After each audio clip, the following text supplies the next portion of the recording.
Kardioversi namanya, nanti kita akan belajar perasatnya sendiri.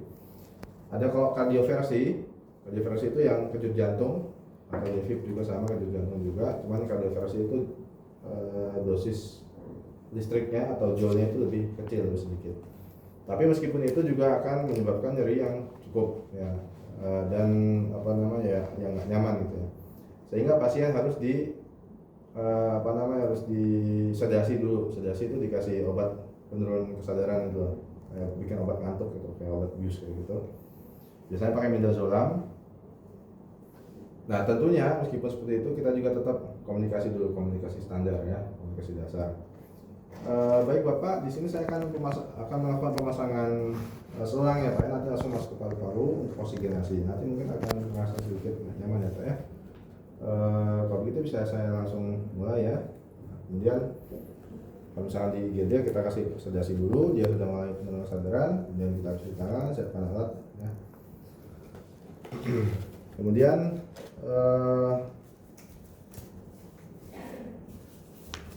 penjelasan saya terlalu cepat?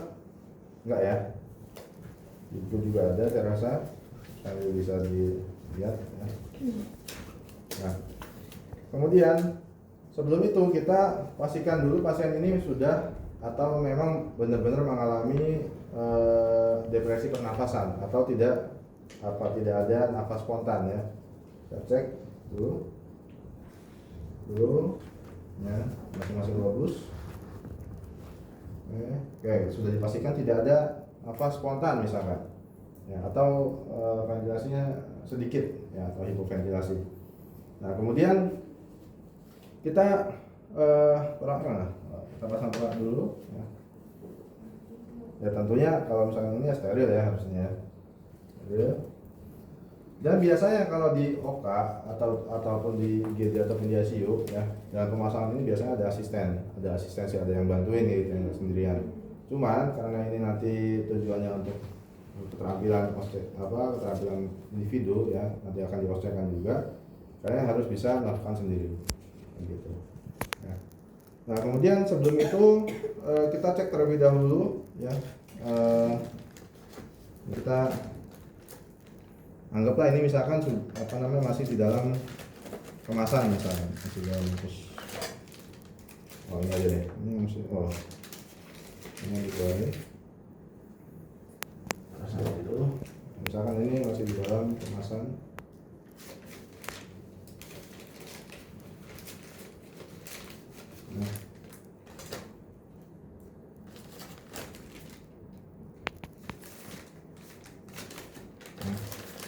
Nah, kita buka terlebih dahulu ujungnya ya.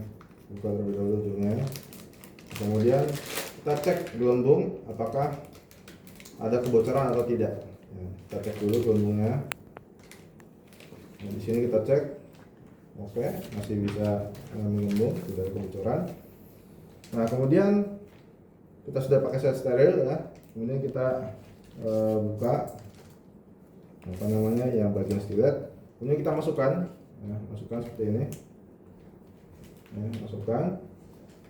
Nah ini kalau misalkan saat masih di kemasan dia masih lurus kayak gini ya, masih lurus, nanti kita bisa bantu untuk bengkokkan ya, kita bengkokkan supaya pas waktu memasukkan ke dalam lubang trakea itu lebih mudah ya. Oke, kemudian kita siapkan dulu gel ya, pasang gel ya. Pasang gel terlebih dahulu. Ini karena steril ya, ini kita boleh oleskan dengan dengan tangan langsung, atau kita misalnya menggunakan kasa juga boleh ya, karena sifatnya steril.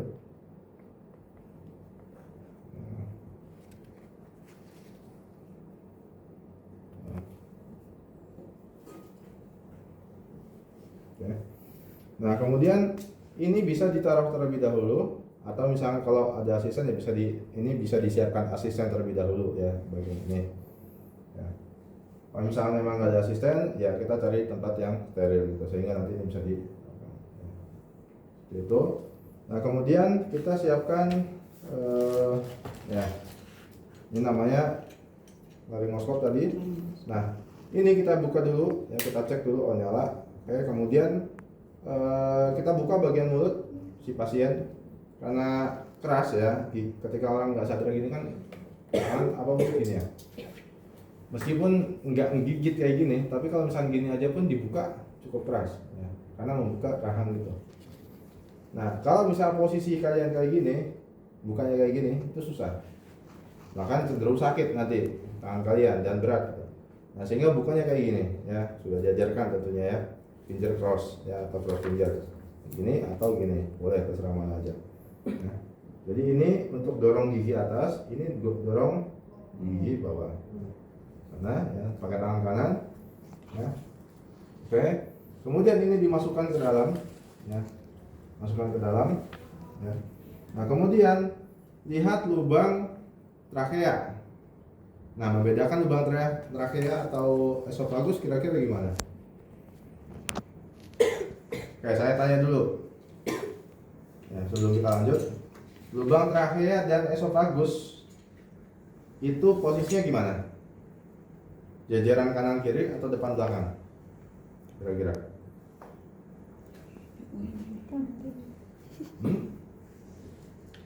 Ayo, gimana kalian anatomi fisiologinya?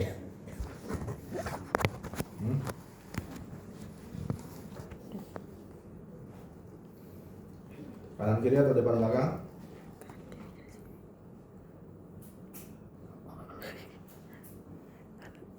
Kanan kiri ya. Hah? Kanan kiri gitu. Berarti mana yang buat makan, mana yang buat pernapasan? Oh, itu belakang. Hah? Kalau makan otomatis menutup. Iya, posisi ini jajaran gini atau kayak gini? Belakang. Hah? Depan belakang. Kayak yang pernapasan yang mana, yang pencernaan yang mana? Pernapasan yang belakang. Pernapasan belakang sini. Iya, Pak. Depan atau belakang? Pernapasan. Pernapasan belakang. Ada gimana anatominya? Depan. Hah? Hanya kutub. Gimana kira-kira? Yang depan ya. Jadi trakea ya itu bagian yang depan. Jadi lubangnya gini ya. Nah, yang bagian belakang itu esofagus. Nah, esofagus dia itu nutup ya. Salurannya nutup. Dia akan membuka kalau misalnya ada makanan aja. Kalau ada makanan masuk, dia akan membuat bolus ya. Kayak ular itu loh, kayak ular habis makan tuh, belendung gitu terus dia turun kayak gitu. Nah, atasnya kompres kayak gitu ya. Bisa dibayangkan. Nah, sedangkan trakea dia selalu membuka. Ya, lubang trakea itu selalu membuka. Dia akan menutup kalau misalkan ada makanan yang masuk ke dalam mulut atau saat kita menelan, itu akan menutup. Nah, kenapa kok bisa menutup? Ya karena memang harus ditutup ya, harus dicegah supaya dia makanan itu tidak bisa masuk ke dalam saluran pernapasan. Ya, saya akan buatkan gambarannya. Nah, ya lubang trakea seperti ini. Ya. Nah, kayak gini. Ya, jadi, nah di sini ini lubang selalu terbuka nih. Dia kalau misalnya ada makanan mau masuk, yang mau masuk nih, ini esofagus di bawah, ini esofagus. Ya. Kalau ada orang menelan atau ada makanan mau lewat, itu dia akan tutup nih, tetap kayak gitu ya, kayak gitu. Nah ini kayak gini ya, lubangnya kayak gini. Ya. Oke. Nah, kemudian saat kita lihat ya, mana nih lubang trakea. Nah, karena dia posisi ada di depan, sehingga dia seringkali tertutup atau nggak kelihatan dengan pangkal lidah. Jadi ketutup dengan pangkal lidah. Jadi makanya butuh bantuan laryngoskopi ini untuk dibuka pangkal lidahnya, dimasukkan, ya, dimasukkan. Nah, kemudian kita dorong, kemudian agak sedikit diangkat lidahnya. Ya, jadi ditekan ke dalam gitu lidahnya gitu supaya lubang yang ada di sini itu kelihatan terbuka. Gitu ya. Oke. Nah, karena ini pentomnya bukan pentom standar intubasi, jadi ya biasa adanya kayak gini ya. Tapi di sini sudah disetting 2 lubang ya. Jadi cari lubang mana? Ya, lubang 2. Nah, kemudian misalkan 2 orang ya, misalkan 2 orang ya apa namanya yang asisten ini ngasih ini ya, yang sudah disiapkan. Kemudian kita masukkan ke dalam lubangnya. Ya. Nah sini kita lihat, silakan kalau mau lihat. Nah, posisi kayak gini. Nah ya, kita masukkan kayak gini. Kelihatan? Ngapain juga kayak gitu. Ya. Ya. Kalau sudah, kemudian ini blade-nya dilepas, ya dilepas, kemudian kita matikan blade-nya. Nah, kemudian bagian balon ini kita kunci terlebih dahulu. Kalau misalkan di checklist itu dikunci balon terlebih dahulu. Ya. Kita kunci, set. Oke. Nah, kemudian bagian sini, bagian apa namanya stilet yang kita lepas, ya. Stilet yang kita lepas. Supaya nanti kenapa harus dikunci dulu, karena ya pas waktu dilepas ini biar nggak goyang, biar nggak lepas gitu, bagian dalam yang balon tadi kuncian balon lepas. Oke. Nah kemudian bagian sini kita sambungkan dengan DVM. Ya. Ini sebenarnya kalau misalkan masker ya kayak gini ya, kalau abu bag di saat IGD atau saat RJP ya pakai kayak gini ya, ini. Tapi ini bisa diambil, ya, bisa diambil bagian maskernya. Kemudian disambungkan dengan ini. Set, kayak gini. Nah kemudian setelah dipasang seperti ini, kita inisiasi bagging ya, sambil kita cek.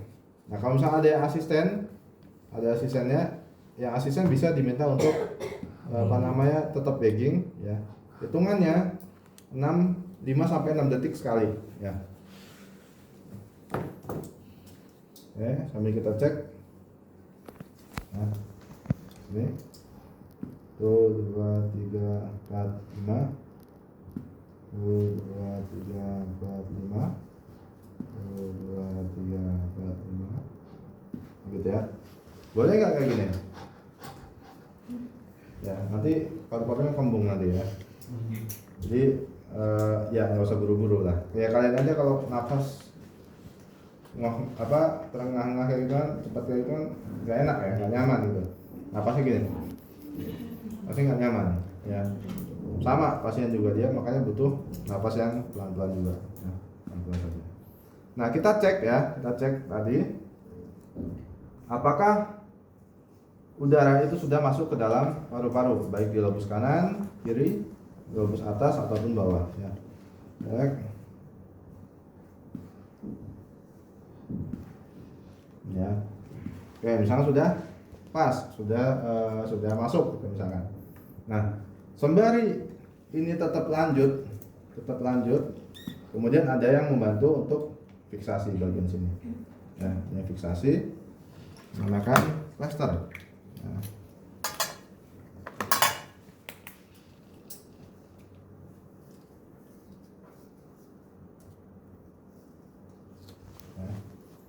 Sama kayak pasang NGT ya, pasang plasternya.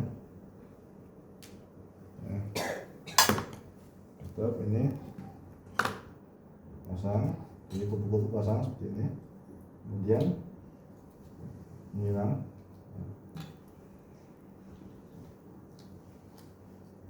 Ya. Kanan atau kiri boleh. Ya.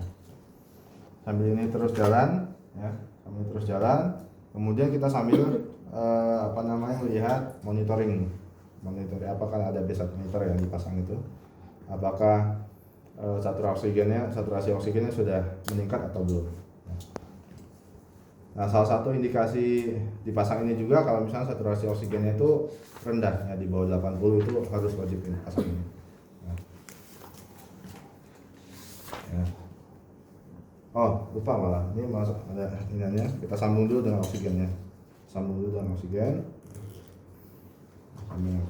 kemudian kita intubasi. Itu kalau di IGD ya. Jadi misalkan dan ini dilakukan sembari ada orang yang misalkan sambil RJP misalkan ya, RJP tuh 2, 3, 4 sampai 10, ini tetap 2 gitu ya. Ini tetap lanjut 30 gitu ya. Kalau misalnya sudah intubasi, ini nggak perlu 30/2 ya. Jadi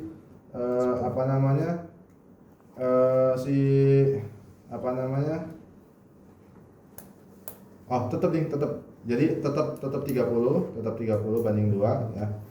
Hanya saja ketika misalkan ada persiapan mau devip ya. Ada persiapan mau devip ini tetap dilakukan. Ya. Jadi misalkan dipasang kedut listrik gitu, ini tetap dilakukan. Kalau misalkan sudah dicas, am clear, yellow clear, everybody clear misalkan, kemudian clear, kemudian dilepas terlebih dahulu, kemudian kedut listrik clear gitu ya. Kemudian baru lanjut lagi, bagging lagi gitu. Itu kalau di IGD. Kalau misalkan di ICU, bagian ini bisa kita lepas ya, kemudian kita sambungkan dengan ventilator ya, dengan sambungan ventilator. Kayak gitu supaya nanti mesin ventilatornya sendiri yang nanti akan memompa otomatis ya, secara otomatis memompa. Oke, ada pertanyaan?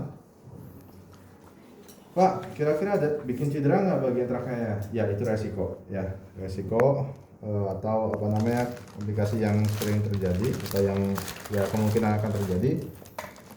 Ada trauma bagian epiglotis ya, bagian trakeanya ya, karena ini kan benda asing ya, mau nggak mau kan benda asing, pasti ada resiko itu, sehingga memang harus dikasih pelumas, nah, kasih gel terlebih dahulu.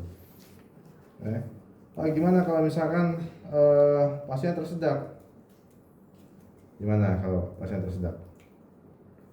Ya berarti pasien masih sadar, makanya harus dikasih sedasi terlebih dahulu, gitu. Ya, kalau misalkan pasien masih sadar, ya dikasih gini, yuk berontak, pasti sakit di sini. Ya, kan dikasih sedasi terlebih dahulu. Atau pasien-pasien yang memang sudah mengalami penurunan kesadaran baru dipasang ini, gitu ya. Oke, ada pertanyaan? Sudah cukup jelas? Cukup jelas ya, cukup jelas ya. Baik, silakan kalian coba satu-satu. Ya, siapa yang mulai?